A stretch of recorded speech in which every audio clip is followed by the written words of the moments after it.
Hello student, क्या हाल है आप सबके। आई होप सभी लोग बढ़िया होंगे। तो हम लोग गुरुत्वाकर्षण स्टार्ट कर चुके थे, जिसके 3 वीडियो ऑलरेडी कर भी चुके हैं। तो आज गुरुत्वाकर्षण का चौथा वीडियो होगा। तो देखो, पिछला वीडियो अगर आपने नहीं देखा है तो जाके देख लेना, क्योंकि पिछले वीडियो में हमने गुरुत्वीय क्षेत्र को बहुत अच्छे से समझा था। ये देखा था कि गुरुत्वीय क्षेत्र होता क्या है, क्योंकि गुरुत्वीय क्षेत्र, देखो गुरुत्वीय क्षेत्र आना बहुत ज़रूरी है, क्योंकि अगर आपको गुरुत्वीय क्षेत्र आता होगा तभी आपको वैद्युत क्षेत्र अच्छे से समझ में आएगा क्लास 12th में। तो इसलिए गुरुत्वीय क्षेत्र का फ़ायदा ये भी है, अगर आपको गुरुत्वीय क्षेत्र आता हो। हमने समझाया था कि गुरुत्वीय क्षेत्र या फिर गुरुत्वीय त्वरण बात एक ही होती है, अभी मैं समझा दूंगा। और साथ में देखा था एक छोटी सी वस्तु जिसका द्रव्यमान m है, उससे r दूरी पर कितना गुरुत्वीय क्षेत्र होगा, मतलब कितनी गुरुत्वीय क्षेत्र की तीव्रता होगी। और साथ में गुरुत्वीय बल रेखाओं को बहुत अच्छे से समझा था, मतलब डिटेल में हमने डिस्कशन किया था गुरुत्वीय क्षेत्र का। तो एक बार थोड़ा सा रिविजन कर लेते हैं कि गुरुत्वीय क्षेत्र एक वस्तु है जिसका द्रव्यमान m है, उससे r दूरी पर कितना होता है, उसकी तीव्रता कितनी होती है और निकालते कैसे हैं। तो देखो, अगर एक वस्तु है जिसका द्रव्यमान m है और उससे r दूरी पर हमें गुरुत्वीय क्षेत्र की तीव्रता पता करनी है, r दूरी पर कोई पॉइंट है P, तो इस पॉइंट पर हमें गुरुत्वीय क्षेत्र की तीव्रता पता करनी है। तो तरीका क्या था, किसी पॉइंट पर अगर गुरुत्वीय क्षेत्र की तीव्रता पता करनी है तो उस पॉइंट पर एक टेस्ट मास लेके आते हैं, एक छोटा सा छोटी सी वस्तु जिसका द्रव्यमान m0 है। इसको टेस्ट मास बोलते हैं, क्योंकि हम गुरुत्वीय क्षेत्र की टेस्टिंग करने के लिए इसको लेके आए हैं, टेस्ट करने के लिए लेके आए, तो इसीलिए इसको हम टेस्ट मास कहते हैं।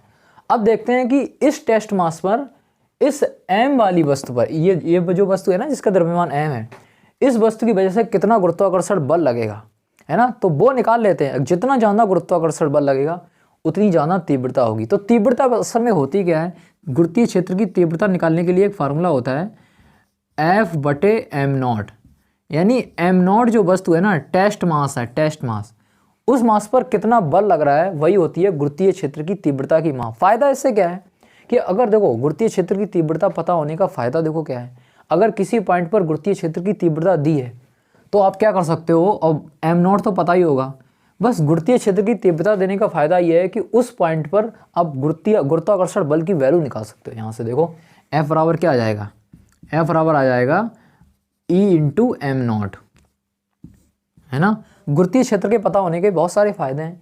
साथ में गुरुत्वीय क्षेत्र और निकाल कैसे सकते हैं, देखो जरा, हमने बोला है कि अगर किसी भी पॉइंट पर गुरुत्वीय क्षेत्र निकालना है तो क्या करो, उस पॉइंट पर एक टेस्ट मास रखो, उस पर देख लो कितना बल लग रहा है। तो बल बताओ कितना लगेगा इस वस्तु पर, तो बल लगेगा F बराबर G/m0/r²। अब हमें गुरुत्वीय क्षेत्र की तीव्रता निकालनी है, तो तीव्रता के लिए फार्मूला क्या है, F/m0। तो F कितना है, Gm/m0/r², और बटे में कितना करेंगे हम, m0। तो ध्यान से देखो जरा, m0 से m0 कट जाएगा, तो उस पॉइंट पर गुरुत्वीय क्षेत्र की तीव्रता कितनी आ गई, Gm/r²। तो किसी छोटे सी वस्तु के कारण, कोई छोटी सी वस्तु है जिसका द्रव्यमान m है, तो उस वस्तु के कारण r दूरी पर कितनी गुरुत्वीय क्षेत्र की तीव्रता होगी, तो उसका फार्मूला आता है Gm/r²। और इसी जो गुरुत्वीय क्षेत्र की तीव्रता है, इसी को हम गुरुत्वीय त्वरण भी कहते हैं, स्मॉल g गुरुत्वीय त्वरण भी कहते हैं इसको। तो क्या होगा, स्मॉल g बराबर Gm/r²। ठीक है, अभी ध्यान से देखना जरा, ये सब हमने पिछले वीडियो में पढ़ा था। तो अगर आपको ये डिटेल में जानना है तो आप पिछला वीडियो देख लेना, क्योंकि अब देखो पूरा अगर डिस्कस करेंगे तो फिर तो बहुत लंबा वीडियो हो जाएगा, इसलिए आप लोग पिछला वीडियो देख लेना। लेकिन आज हम क्या डिस्कस करने वाले हैं उसको मैं बता देता हूँ, एक छोटा सा ओवरव्यू ले लो आप। आज देखो क्या डिस्कस करेंगे, आज हम एक पृथ्वी, हमारी पृथ्वी है ना, उस पृथ्वी की वजह से हम उसकी सरफेस पर, मतलब सतह पर, और पृथ्वी के बाहर किसी बिंदु पर और पृथ्वी के अंदर किसी बिंदु पर गुरुत्वीय क्षेत्र की तीव्रता निकालेंगे। क्योंकि मेन मकसद क्या है, हमें पृथ्वी के बारे में जानना है, पृथ्वी के गुरुत्वीय त्वरण के बारे में जानना है। तो इसीलिए पृथ्वी की सतह पर, पृथ्वी के बाहर और पृथ्वी के अंदर कितनी गुरुत्वीय क्षेत्र की तीव्रता होगी, और जितनी तीव्रता होगी उतना ही गुरुत्वीय त्वरण होगा, क्योंकि गुरुत्वीय त्वरण और गुरुत्वीय क्षेत्र की तीव्रता बात एक ही होती है। इसीलिए हम लोग तीव्रता निकालेंगे और वो किसके इक्विवेलेंट होगी, गुरुत्वीय त्वरण के। तो इसीलिए अब आज हम देखेंगे कि पृथ्वी की वजह से कितना गुरुत्वीय त्वरण होता है या गुरुत्वीय क्षेत्र की तीव्रता होती है। तो चलिए अब हम पृथ्वी के गुरुत्वीय क्षेत्र को पढ़ते हैं। हम सभी जानते हैं देखो कि पृथ्वी क्या है, पृथ्वी एक गोला है, हालांकि परफेक्ट गोला नहीं है, बट अभी के लिए मान लेंगे कि पृथ्वी क्या है, पृथ्वी एक गोला है। तो किसी गोले की वजह से उसके सरफेस पर, उसके बाहर और उसके अंदर कितना गुरुत्वीय क्षेत्र होता है वो निकालेंगे। तो देखो गोले आप सभी जानते हैं ना कि गोले दो टाइप के होते हैं, एक तो अंदर से भरा हुआ, एक खाली, है ना। एक्चुअली तीन टाइप के होते हैं, एक तो सेल, वो अलग रूप आ जाता है उसका, सेल होता है, एक खोखला गोला होता है और एक ठोस गोला होता है। तो हम तीनों को अच्छे से समझेंगे और तीनों की वजह से उसके सरफेस पर अंदर और बाहर गुरुत्वीय क्षेत्र की तीव्रता निकालेंगे। तो सबसे पहले ध्यान से देखो, सबसे पहले ना हम खोखले गोले को डिस्कस कर लेते हैं कि खोखला गोला है तो उसके बाहर और उसकी सरफेस पर और उसके अंदर कितना गुरुत्वीय क्षेत्र होगा। तो सबसे पहले देख लेते हैं, देखो पृथ्वी के गुरुत्वीय क्षेत्र को अच्छे से समझने के लिए अभी जो हम पढ़ाएंगे ना खोखला गोला, खोखले गोले की वजह से गुरुत्वीय क्षेत्र, इसका यूज होगा आगे जब हम पृथ्वी का गुरुत्वीय क्षेत्र निकालेंगे। इसलिए सबसे पहले हम खोखले गोले के कारण पढ़ लेते हैं। तो देखो खोखला गोला मान लेते हैं, एक खोखला गोला है मतलब अंदर से खाली है। तो देखो जरा, एक गोला है, ये एक गोला है जिसकी त्रिज्या r है, सही है। मैं त्रिज्या को इधर लिख देता हूँ, जिसका मास m है और त्रिज्या r है। अभी देखो ये खोखला गोला है, अंदर से बिल्कुल खाली है। अब मैं चाहता हूँ कि आप गुरुत्वीय क्षेत्र की तीव्रता निकालो इसके बाहर, ठीक है। तो गोले के बाहर मतलब यहाँ से r दूरी पर, जो r दूरी है ना वो इसकी त्रिज्या से ज़्यादा है, तभी तो बाहर पॉइंट मिलेगा हमको। तो आपको गुरुत्वीय क्षेत्र की तीव्रता निकालनी है, मतलब E निकालनी है कहाँ पर, R डिस्टेंस पर, मतलब एक पॉइंट है P पॉइंट, और ये P पॉइंट कहाँ है, गोला के बाहर है। तो इसको कैसे लिखेंगे, जो R है ना, ध्यान से देखो, वो कैपिटल R से बड़ी है ना। जो दूरी है ना जिस पॉइंट पर हमें गुरुत्वीय क्षेत्र की तीव्रता निकालनी है वो पॉइंट गोला के बाहर है। तो इसको कैसे लिखेंगे, R ग्रेटर देन R। तो इसके बाहर किसी पॉइंट P पर गुरुत्वीय क्षेत्र की तीव्रता निकालने के लिए एक थ्योरम होती है ना। इसको कुछ किताबें सेल थ्योरम भी कहती हैं। बट सिंपली देखो, मैं आपको बताऊं, कभी भी आपको सिमेट्री नजर आए, मतलब गोला नजर आए तो, और उसके बाहर गुरुत्वीय क्षेत्र की तीव्रता निकालनी हो, तो उस गोले का पूरा द्रव्यमान, जितना भी द्रव्यमान है उसको आप सेंटर पर मान सकते हो। तो ये जो पूरा गोला फैला हुआ है ना, उसको आप एक सेंटर पर, इसका सेंटर यहाँ पर है, पूरे गोले को इसके सेंटर पर मान सकते हो। ऐसा मान सकते हैं कि पूरे गोले का द्रव्यमान इसके सेंटर पर है। तो आपको पता होगा कि अगर पूरे गोले का द्रव्यमान इसके सेंटर पर है तो इससे r दूरी पर कोई पॉइंट P है, तो इस पॉइंट पर गुरुत्वीय क्षेत्र की तीव्रता कितनी आती थी, वो आती थी g, इसका मास है m, कैपिटल M। तो कितना, कैपिटल M, हाँ कैपिटल M है, तो Gm बटे R स्क्वायर, यही तो आती थी, है ना। तो इस केस में देखो, हम बाहर किसी पॉइंट पर गुरुत्वीय क्षेत्र की तीव्रता निकाल रहे हैं, तो क्या करेंगे, देखो गोले के लिए ऐसा है, ठीक। तो ये प्रमेय है, क्लास 12th में आप गॉस थ्योरम के नाम से पढ़ोगे इस चीज़ को, बट मैं इसकी डिस्कशन यहाँ पे नहीं कर रहा हूँ।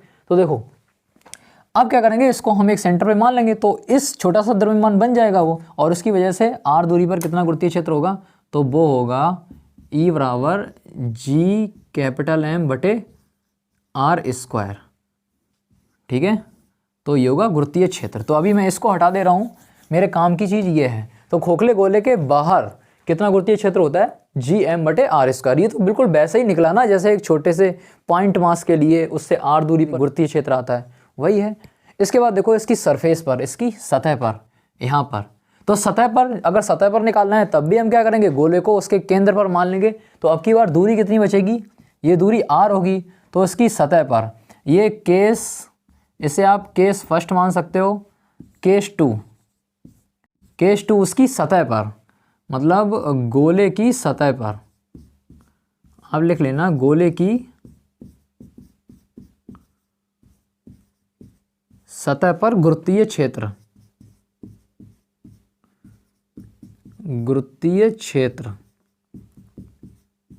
तो वो कितना होगा जरा देखो, तो वो होगा, इसको हम फिर से पूरे गोले को क्या मान लेंगे, इसके केंद्र पर मान लेंगे। तो दूरी कितनी होगी, इस पॉइंट और इस पॉइंट की दूरी होगी कैपिटल R। तो गुरुत्वीय क्षेत्र कितना होगा, ई सरफेस लिख दे रहा हूँ, सरफेस मतलब सतह, वो कितना होगा Gm बटे कैपिटल R का स्क्वायर, ठीक है, ओके। इसके बाद देखो इसके अंदर, अब इसके अंदर की कहानी थोड़ी इंटरेस्टिंग है। अभी तक तो सब कुछ बढ़िया चल रहा है, बट अंदर की कहानी इंटरेस्टिंग है। अंदर ऐसे बिहेव नहीं करेगा गोला। अंदर देखना, जैसे ही हम अंदर पहुंचे, मान लो अंदर पहुंचे इस पॉइंट पर पहुंचे, या फिर आप मान सकते हो इस पॉइंट पर पहुंचे, इस पॉइंट पर, ठीक है। पहले यहाँ थे, फिर यहाँ पहुंचे, फिर अंदर पहुंचे। अभी इस पॉइंट पर देखो क्या करेंगे, इस पॉइंट पर एक छोटा सा द्रव्यमान रख लो, क्योंकि हमें गुरुत्वीय क्षेत्र की तीव्रता निकालनी है। तो m0 एक छोटा सा द्रव्यमान रखा। अब इस द्रव्यमान पे देखना, कि जो इधर वाले छोटे छोटे मास हैं, इधर वाले इस तरफ वाले, वो क्या करेंगे, इधर मान लो यहाँ पे एक छोटा सा द्रव्यमान है, वो इसको इधर खींचेगा, और यहाँ पर है कोई द्रव्यमान, वो इसको इधर खींचेगा। ऐसे यहाँ पे बहुत सारे द्रव्यमान होंगे, वो इसको इस तरह से खींचेंगे। अभी आपको लग रहा होगा कि ये जो छोटे छोटे द्रव्यमान है ना, इनकी और इस पॉइंट की दूरी कम है, और हमको फार्मूले से पता है अगर दूरी कम है तो आप बल का फार्मूला देखो जरा। गुरुत्वाकर्षण बल का फार्मूला होता है Gm1m2/r²। इसके हिसाब से तो अगर दूरी कम है तो गुरुत्वाकर्षण बल ज़्यादा होगा। अभी आपको लग रहा होगा कि ये जो छोटे छोटे द्रव्यमान है ना, इधर छोटे छोटे द्रव्यमान है dm, इनकी और इस पॉइंट की, ये छोटे से द्रव्यमान m0 की दूरी कम है, तो इनका गुरुत्वाकर्षण बल ज़्यादा होगा, ये खींच लेगा। बट ऐसा नहीं होगा। पता क्यों नहीं होगा, देखना जरा।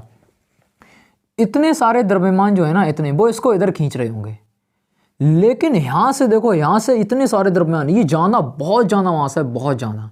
हालांकि दूरी जाना है, बट कोई बात नहीं। देखो ना, m जाना होगा तो गुरुत्वाकर्षण बल भी तो जाना होगा।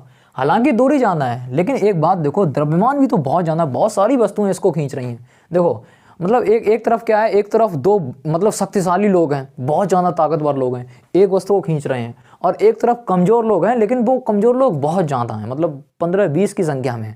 तो देखो, तो बराबरी की टक्कर होगी उनमें, है ना। एक तरफ कमज़ोर लोग हैं लेकिन है तो संख्या में ज़्यादा, और एक तरफ मात्र 2 लोग हैं बट बलवान हैं, तो इसीलिए उन दोनों की बराबरी होगी। इसीलिए यहाँ पे क्या होगा, ऐसा नहीं होगा कि ये वाले जो छोटे छोटे द्रव्यमान इसको खींच लेंगे, ऐसा नहीं होगा, खींच नहीं पाएंगे। तो क्या होगा, तो इस वाले पॉइंट पर जो नेट बल लगेगा m0 पर, वो 0 आ जाएगा। तो याद रखना कि गोले के अंदर गुरुत्वीय क्षेत्र की तीव्रता शून्य होती है, क्योंकि उस पर जो नेट बल लगता है शून्य होता है। आप कहीं पे भी रख के देख लो, कहीं पे भी, यहाँ पे रखोगे, यहाँ पे रखोगे, यहाँ पे रखोगे, द्रव्यमान को कहीं पे भी रख लो उसके अंदर, तो हमेशा गुरुत्वाकर्षण बल की वैल्यू कितनी आएगी, 0 आएगी। और गुरुत्वाकर्षण बल अगर 0 है तो गुरुत्वीय क्षेत्र की तीव्रता भी 0 होगी, क्योंकि तीव्रता क्या होती है, F/m ही तो होती है, तो वो भी कितनी होगी, 0 होगी। तो याद रखना, गोले के अंदर गुरुत्वीय क्षेत्र की तीव्रता 0 होती है, और उसके बाहर कितनी होती है, Gm/r² होती है। तो खोखले गोले के कारण तो देख लिया है। अब देखेंगे कि एक सेल है, एक शेल है। सेल क्या होती है, सेल भी खोखले गोले की तरह होती है, अंदर से खोखली होती है, बट इसकी जो थिकनेस होती है ना, मोटाई, वो थोड़ी सी ज़्यादा होती है खोखले गोले से। मतलब सेल कैसी होती है, अब बात करते हैं हम सेल पर। शेल, तो सेल क्या होती है, सेल इस प्रकार की होती है। देखो जरा, मैं यहाँ पे डायग्राम बना दे रहा हूँ, इस प्रकार की। इसकी थोड़ी सी मोटाई ज़्यादा होती है खोखले गोले से, सतह की, बाकी अंदर तो ये भी खोखली होती है। अभी मैं आपसे पूछता हूँ कि देखो, सेल के बाहर क्या होगा, सेल के बाहर किसी पॉइंट पर गुरुत्वीय क्षेत्र की तीव्रता, तो फिर से हम सेल को क्या करेंगे, अगर इस सेल का द्रव्यमान हम कैपिटल M मान लें और त्रिज्या कैपिटल R मान लें, बाहर वाली त्रिज्या, ठीक है। अभी देखो, फिर से बाहर अगर निकालना है ना गुरुत्वीय क्षेत्र, तो क्या करेंगे, इसको भी हम इसके केंद्र पर मान लेंगे, तो फिर से बाहर भी कितना गुरुत्वीय क्षेत्र की तीव्रता आएगी, वो इसी की तरह आएगी, कितनी, Gm/r²। सरफेस पर कितनी आएगी, सतह पर भी इसकी तरह आएगी, क्योंकि फिर से हम इसको इसके केंद्र पर मान सकते हैं पूरा द्रव्यमान, तो इसकी सतह पर कितनी आएगी, ये है बाहर, आउट, और ई सरफेस मीन्स सतह, तो सरफेस पर कितनी गुरुत्वीय क्षेत्र की तीव्रता आएगी, वो भी कितनी आएगी, Gm/R²। बट अंदर कितनी आएगी, अंदर इस पॉइंट पे हम इसकी बात नहीं करेंगे अभी, है ना, इस जगह की बात नहीं करेंगे, क्योंकि आगे चल के जब हम पृथ्वी का गुरुत्वीय क्षेत्र निकालेंगे तो उसका रोल अंदर, यहाँ पर रोल कुछ नहीं होगा। बट यहाँ देखो, यहाँ पे अंदर कोई पॉइंट है, अंदर कोई पॉइंट यहाँ पर, तो यहाँ पर कितनी होगी, तो फिर से ये खोखले गोले की तरह काम करेगा। तो इस पॉइंट पर भी क्या होगा, ये पॉइंट इसके अंदर है ना, सेल के अंदर है बिल्कुल, तो इस पॉइंट पर ही गुरुत्वीय क्षेत्र की तीव्रता कितनी होगी, 0 होगी। तो ई इनसाइड कितना होगा, 0। तो याद रखना, सेल के लिए देखूं या खोखले गोले के लिए देखूं, दोनों सेम तरीके से काम करते हैं। इनका गुरुत्वीय क्षेत्र की तीव्रता भी इनसाइड, सरफेस पर और बाहर सेम होती है, बट इस जगह पे सेम नहीं होती है, इस जगह पे कुछ निकलती है, वो अभी उसकी जरूरत नहीं पड़ेगी, तो निकाल नहीं रहे हैं, ठीक है। तो बाकी आप इतना नोट कर लो, इसके बाद हम पृथ्वी के कारण गुरुत्वीय क्षेत्र की तीव्रता को निकालते हैं। तो चलिए अब हम पृथ्वी के गुरुत्वीय क्षेत्र की तीव्रता को निकालते हैं। पृथ्वी क्या है, पृथ्वी हम सब जानते हैं, पृथ्वी एक ठोस गोला है, परफेक्ट गोला नहीं है, बट अभी के लिए हम मान लेते हैं पृथ्वी क्या है, पृथ्वी एक ठोस गोला है। अभी देखो, हम लोग क्या करेंगे, एक ठोस गोले की वजह से उसकी सरफेस पर, उसके बाहर और उसके अंदर गुरुत्वीय क्षेत्र की तीव्रता निकालेंगे। अगर मुझको ये निकालना आ गया ना तो पृथ्वी के अलावा भी अगर कोई और प्लैनेट दे दिया ना उसकी भी हम गुरुत्वीय क्षेत्र की तीव्रता निकाल लेंगे, बस सीखेंगे रटेंगे नहीं। तो देखो एक ठोस गोला है, चलो मान लेते हैं वो हमारी पृथ्वी है। तो ये हमारी पृथ्वी है, ये हमारी पृथ्वी है जिसका द्रव्यमान m है, रेडियस r है और जिस मटेरियल की ये बनी है उसका घनत्व ρ है। तो इस पृथ्वी की वजह से उसके बाहर किसी पॉइंट पर, वो पॉइंट मान लेते हैं P है और जो कि r डिस्टेंस दूर है, तो इस पॉइंट P पर गुरुत्वीय क्षेत्र की तीव्रता निकालेंगे और इसकी सतह पर निकालेंगे, इसके अंदर निकालेंगे। अभी देखना ध्यान से, अगर मुझे यहाँ पर निकालनी है मतलब हमें E निकालना है कहाँ पर, आउटसाइड पर, मतलब पृथ्वी के बाहर। इसको कैसे लिख सकते हैं, किस पॉइंट पर, जो P पॉइंट है ना, P पॉइंट, जो P पॉइंट है उसकी जो दूरी है R है वो क्या है, कैपिटल R से बड़ी है। तो हमें E निकालना है R ग्रेटर देन R के लिए। अभी देखना ध्यान से कैसे निकालेंगे, गुरुत्वीय क्षेत्र की तीव्रता कैसे निकालेंगे आउटसाइड के लिए। सेम काम करेंगे जो अभी पहले करके आ रहे हैं। क्या करेंगे, अगर बाहर निकालनी है तो पूरी पृथ्वी को हम एक सेंटर पे मान सकते हैं, उसका पूरा पूरा द्रव्यमान, तो सेंटर पे मान लेंगे। तो इस पॉइंट पर गुरुत्वीय क्षेत्र की तीव्रता बताओ कितनी आएगी, G कैपिटल M बटे स्मॉल r स्क्वायर। सेम काम जो अभी किया था, है ना। तो आउटसाइड तो अभी वैसे ही आ रही है जैसे खोखले गोले के लिए आ रही थी, सरफेस पर भी वही आएगी, दिख गया होगा। तो E सतह पर क्या आएगी, E सरफेस पर, ठीक है।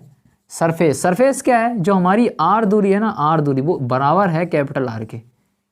तो सतह पर गुरुत्वीय क्षेत्र की तीव्रता बताओ कितनी आएगी, वो भी आएगी G कैपिटल M बटे कैपिटल R का स्क्वायर, क्योंकि स्मॉल r बन चुकी है कैपिटल R। सतह पर स्मॉल r और कैपिटल R बराबर होगा ना, ये दूरी कितनी है, कैपिटल R है। अब अंदर की बात थोड़ी इंटरेस्टिंग है। अंदर कैसी होगी, अंदर जीरो नहीं होगी। आप सोच रहे हैं जीरो होगी, तो अंदर जीरो नहीं होगी। जीरो क्यों नहीं होगी, क्योंकि समझो जरा, अगर मान लो कोई पॉइंट है यहाँ पर, ये दूरी है स्मॉल r, है ना। तो अभी देखो स्मॉल r दूरी है, ये भी स्मॉल r दूरी है, मतलब एक हम स्मॉल r दूरी का कोई रेडियस का एक सर्कल खींच लूँ, तो इस सर्कल की हर एक पॉइंट पर गुरुत्वीय क्षेत्र की तीव्रता समान होगी, कितनी होगी वो निकालते हैं। जरा एक बात बताओ, ये जो सर्कल है ना, ये जो सर्कल मैंने खींचा है स्मॉल r रेडियस का, इस सर्कल का द्रव्यमान हम मान लेते हैं m नॉट है, m नॉट, या आप मान सकते हो m डैश है। अभी क्या करो, ये जो इस पॉइंट पर गुरुत्वीय क्षेत्र की तीव्रता निकालनी है और हमने एक सिलेक्ट कर लिया सर्कल। सर्कल क्यों सिलेक्ट कर लिया है, क्योंकि स्मॉल r दूरी सिर्फ इसी पॉइंट की थोड़ी ना होगी, ये भी दूरी होगी, ये भी दूरी होगी, मतलब एक पूरा सर्कल बना लिया स्मॉल r रेडियस का, और इस सर्कल के हर एक पॉइंट पर गुरुत्वीय क्षेत्र की तीव्रता सेम होगी, क्योंकि सेंटर से समान दूरी पर है। कितनी होगी वो देखते हैं जरा। एक काम करो आप, इस वाले ये जो सर्कल बनाया है ना, इतना मास और बाहर वाला मास थोड़ा सा अलग कर लो, सेपरेट कर लो, तो वो नज़र कैसे आएगा, इस प्रकार से नज़र आएगा। ध्यान से देखो जरा, अलग करने पर वो इस प्रकार से नज़र आएगा, है ना। ये मैंने बाहर जो किया है ना उसको थोड़ा सा अलग कर लिया है, ये जो हिस्सा है ना उसको थोड़ा सा अलग कर लिया है। तो ये जो हिस्सा बाहर हो गया और ये हिस्सा क्या है, इस हिस्से का द्रव्यमान हमने माना है m डैश और ये दूरी है स्मॉल r, और इस पॉइंट P पर हमें गुरुत्वीय क्षेत्र की तीव्रता निकालनी है। यानी ये जो पॉइंट P है ना वो है पृथ्वी के अंदर ही, बट टेक्निक है निकालने की। कैसे किया मैंने, इस पॉइंट पर निकालना, तो ये जो बाहर वाला हिस्सा है ना उसको थोड़ा सा दूर कर लिया। एक्चुअली अभी हमको सेल नज़र आने लगा, सेल। अभी देखना, अब हम इसके इनसाइड मतलब गुरुत्वीय क्षेत्र की तीव्रता P पॉइंट पर कैसे निकालेंगे, मैं इधर निकाल दे रहा हूँ इस साइड पर। ध्यान देना, ये बहुत काम की बात है। P पॉइंट पर, और भी ये जो पॉइंट है ना वो अंदर है, अंदर है तो कैसे लिखेंगे, जो R है ना वो लेस देन कैपिटल R है। इसके लिए गुरुत्वीय क्षेत्र की तीव्रता कैसे निकालेंगे, फिर से फार्मूला लगाएंगे, क्या, E बराबर G, लेकिन मास क्या है, मास देखो, मास है हमारा m डैश, तो G m डैश बटे R square, sorry R square. लेकिन अभी आप लोग सोच रहे होंगे मास तो इस पट्टी पर भी है, सेल पर भी है, तो इस सेल की वजह से इस पॉइंट पर कोई गुरुत्वीय क्षेत्र की तीव्रता नहीं होगी। तो हम अभी बता चुके हैं कि ये पॉइंट इस सेल के लिए अंदर का पॉइंट है।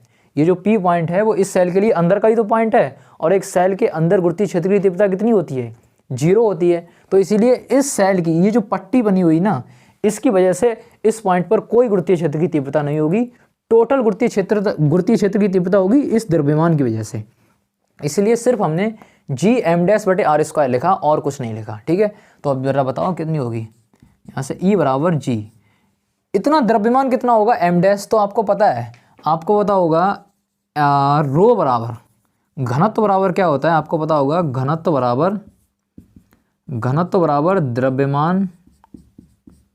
द्रव्यमान बटे आयतन होता है। फार्मूला होता है घनत्व बराबर द्रव्यमान बटे आयतन। तो इसका घनत्व कितना है, रो है, द्रव्यमान कितना है m' है, m' बटे आयतन, इतने भाग का आयतन बताओ, आयतन होगा 4/3 पाई r³, क्योंकि त्रिज्या कितनी है स्मॉल r।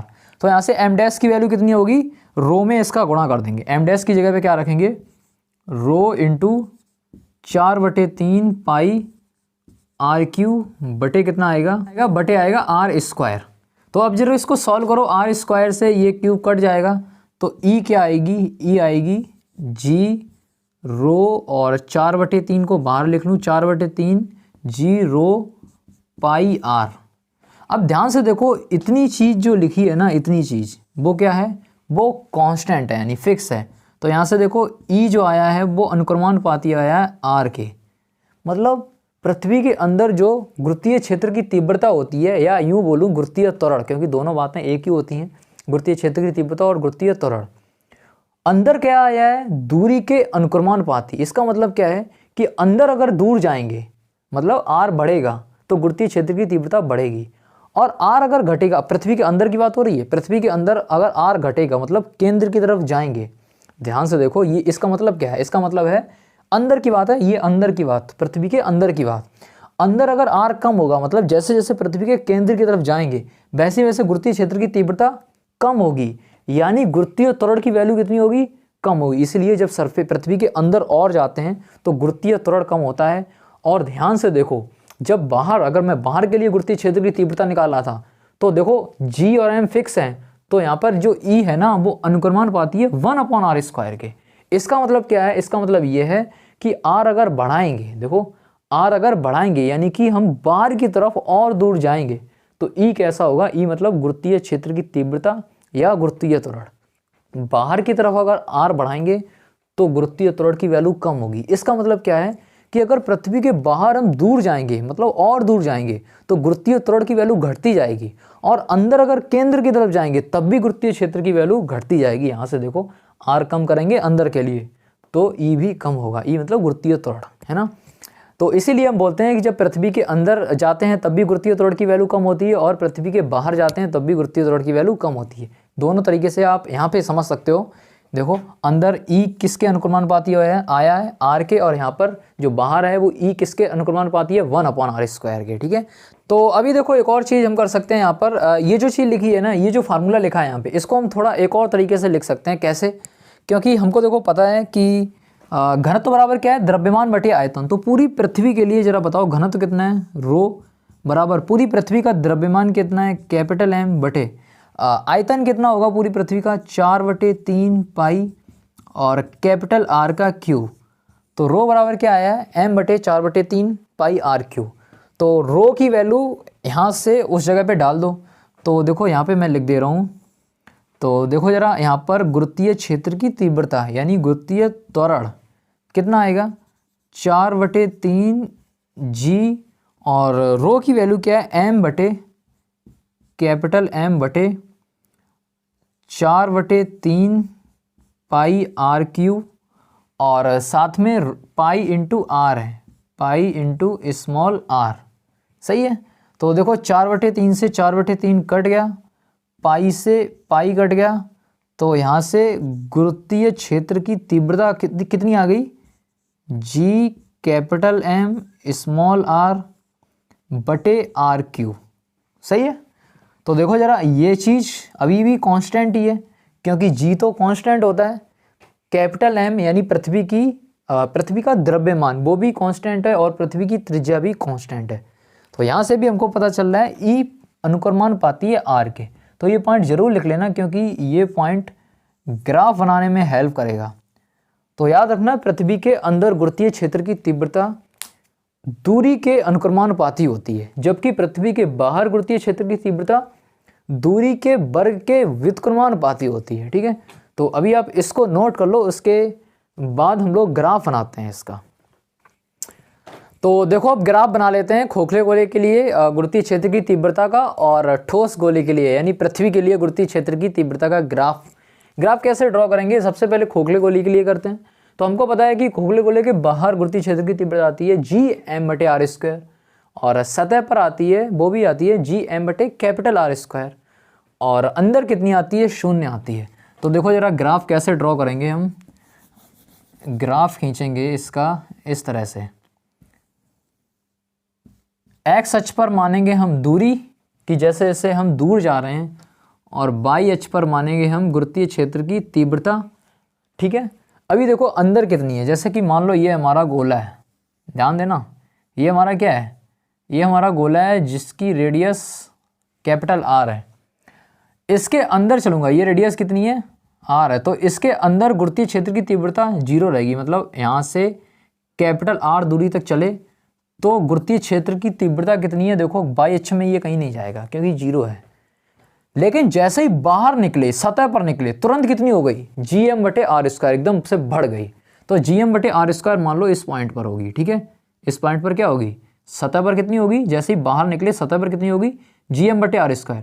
लेकिन जैसे ही बाहर निकले और दूर गए तो देखो Gm/r², मतलब अब ये क्या हो रही है, घट रही है, क्योंकि जो E है ना बाहर वो 1/r² के अनुक्रमानुपाती है, या ऐसे बोलूं दूरी के वर्ग के व्युत्क्रमानुपाती है। मतलब जैसे जैसे दूर जाएंगे तो गुरुत्वीय क्षेत्र की तीव्रता घटेगी।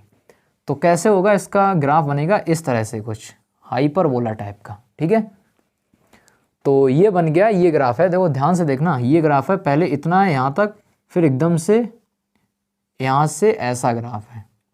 तो ये खोखले गोले के लिए है। लेकिन पृथ्वी के लिए कैसा होगा, तो पृथ्वी के लिए जरा देखो, पृथ्वी के लिए ग्राफ मैं यहीं पे बना दे रहा हूँ, ध्यान से देखना जरा इधर, पृथ्वी के लिए कैसा होगा। वाई अक्ष पर हम गुरुत्वीय क्षेत्र की तीव्रता दिखा रहे हैं और एक्स अक्ष पर दूरी दिखा रहे हैं। तो पृथ्वी के लिए देखो जरा, यहाँ पे लिख दे रहा हूँ ठोस गोले के लिए, मैं पृथ्वी नाम नहीं ले रहा हूँ यहाँ पर, ठोस गोला ले रहा हूँ।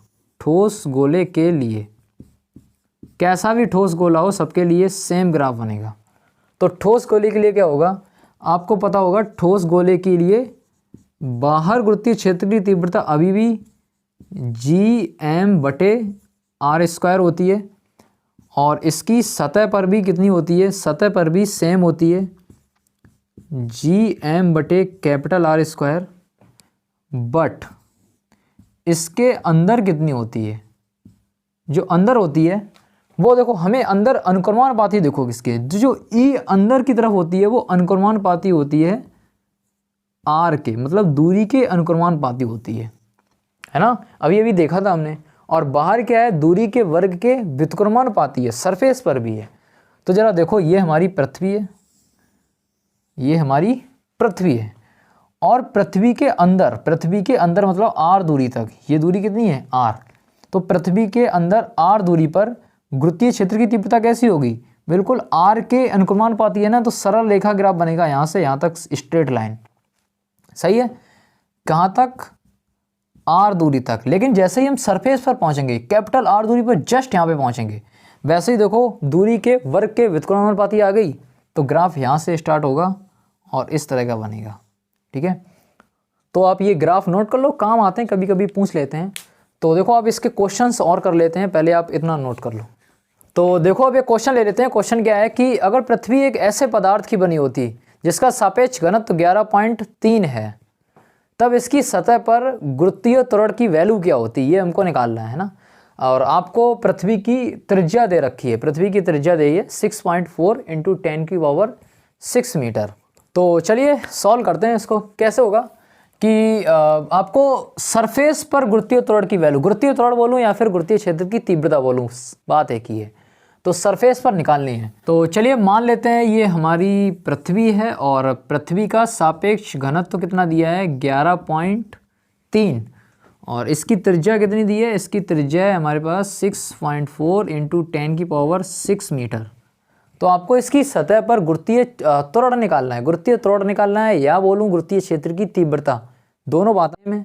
तो गुरुत्वीय क्षेत्र की तीव्रता इसकी सतह पर कितनी होती है, वो होती है Gm/r², है ना। या ई को हम स्मॉल g यानी गुरुत्वीय त्वरण भी लिख सकते हैं, वो भी कितना होगा Gm/r², दोनों बातें सेम है।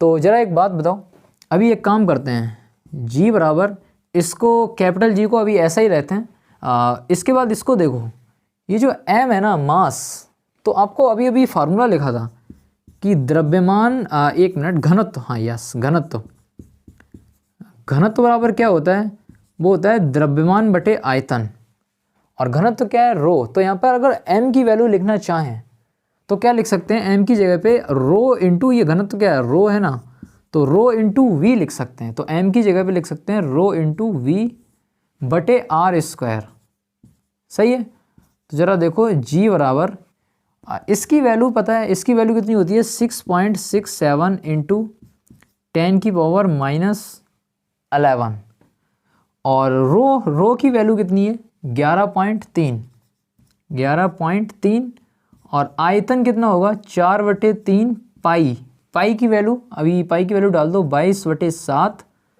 और 4/3 पाई r³। तो r³ अभी देखो ज़रा, यहाँ पे मैं r³ लिख दे रहा हूँ, पाई r³ लिख दे रहा हूँ, पाई r³ बटे r²। ध्यान से देखो, r² से 3 कट जाएगा, सिर्फ एक r बचेगा। तो स्मॉल g अब देखो कितना आएगा, 6.67 इंटू 10⁻11 इंटू 11.3 इंटू 4/3 इंटू 22/7 पाई की वैल्यू रखती है, और r की वैल्यू कितनी है, r की वैल्यू यहाँ से रख देते हैं, इंटू 6.4 इंटू 10⁻6। तो जब आप इसको सॉल्व करोगे तो आपको आंसर मिलेगा 22.2 के समथिंग मिलेगा, ठीक है, 22.2 न्यूटन पर किलोग्राम, ठीक है, न्यूटन पर किलोग्राम, या मैं बोलूँ मीटर पर सेकंड स्क्वायर, सही है। तो अभी आप एक सवाल ये है, तो इसको नोट कर लो। उसके बाद देखो, उसके बाद एक जो क्वेश्चंस का ओनली न्यूमेरिकल्स का एक सेपरेट वीडियो मैं डाल दूंगा। पृथ्वी के जो गुरुत्वीय क्षेत्र या फिर किसी भी गोले के कारण गुरुत्वीय क्षेत्र को निकालने का एक सेपरेट वीडियो डाल दूंगा 20-25 मिनट का, लगभग 4-5 उसमें, या मे भी इससे ज़्यादा भी हो सकते हैं, सवाल करा दूंगा अच्छे। तो आज के लिए हम इतना ही रखते हैं। इसका जो अगला वीडियो होगा उसमें हम जो हमारा गुरुत्वीय त्वरण है वो अब पता चल चुका है कि पृथ्वी के अंदर कितना होता है, सतह पर कितना होता है, बाहर कितना होता है। तो जो अगला वीडियो होगा वो देखेंगे कि पृथ्वी की बाहर किस तरह से चेंज होता है, कैसे जब बाहर जाते हैं तो गुरुत्वीय त्वरण का मान चेंज होता है, मतलब वेरिएशन इन जी पढ़ेंगे, ठीक है। तो आज के लिए इतना ही रखते हैं।